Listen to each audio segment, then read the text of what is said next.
Are you looking for standard-bred, thoroughbred, stable supplies, or nutritional products? The Harness Shop Online specializes in bringing only the highest quality horse and equine equipment and products like harnesses, bridles, and other racing and training equipment direct to you, our valued customers. Many great promotional offers and discount coupons are available online at theharnessshoponline.com or call us at 1-866-469-8181. The Harness Shop Online, your one-stop shop for horse and equine products, equipment, and supplies.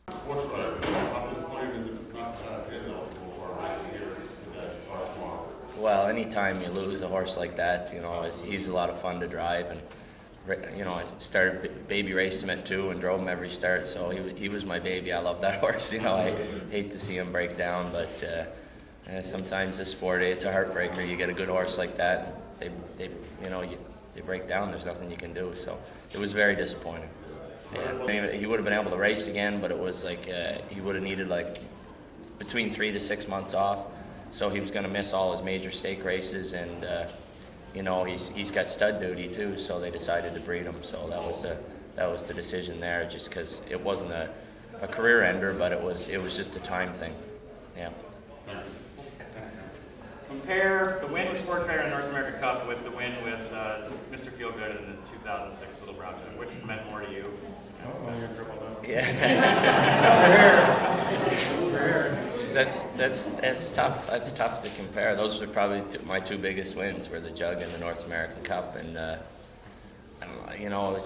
was really excited when I won the Jug. I'm not gonna lie. That was probably my biggest win. I'd say that was the Jug. It's such a hard race to win. You got to win twice in the day, and there's so many variables: half-mile track, and post position, and the division you get into, and it's really hard to win the Jug. So I probably the Jug was my most exciting win for sure. We were here for both, so we go with you. Oh yeah, well that's good. Thank you. We understand Mr. Feelgood's doing really good too right now. Yeah. In Australia. He's done amazing over there. Yeah, he had a year off, and he was breeding some mares in Kentucky, but he didn't do it that great at stud. Well, he didn't get that many mares, so they decided to race him, and yeah, he's come back amazing. He's a very nice horse. Yeah.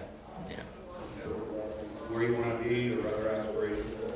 I'm not sure. I'd be honest with you, I'm not 100% sure where I'm going to be in the next couple of years. I thought about moving to New York and racing in the States this year, and it didn't happen.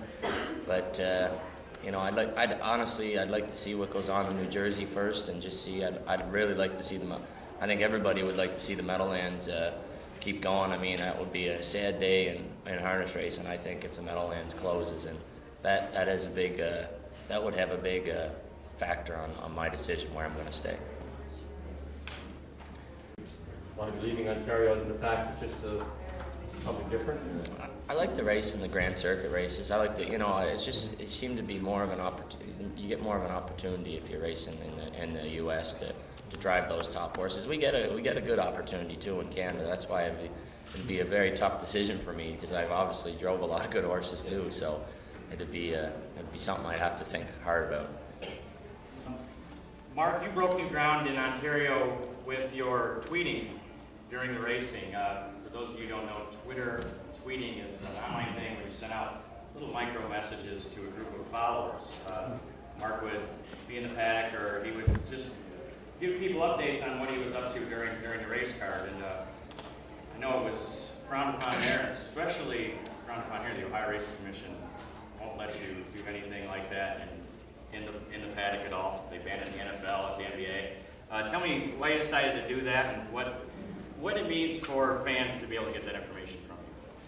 Well, we had come, me and Greg Blanchard at Woodbine, he's in the media there, we had talked about it, and it was just kind of a way to get a little more information out to the public and be as transparent as we possibly could with everything we did. And I don't think there's enough of that. It's mainstream media, and it's social media is very popular, and anybody can. You don't have to follow. Anybody can read it. And the way it's just kind of like doing an interview before the race. We don't have time to sit down and do an interview before every race. So take away the camera. I just put a few thoughts out there every once in a while about how I think a horse is, or usually it's just maybe an angle like I'm thinking a horse is claimed, or a horse is dropping in class or something something maybe just an average better may miss on. So I don't think it's just like I say, anybody can read it. I think I don't know. We just were kind of trying to do something positive, trying to get a little more interest in harness racing, trying to get our bet up. You know, our bet was down, and you know, it's just something a little different.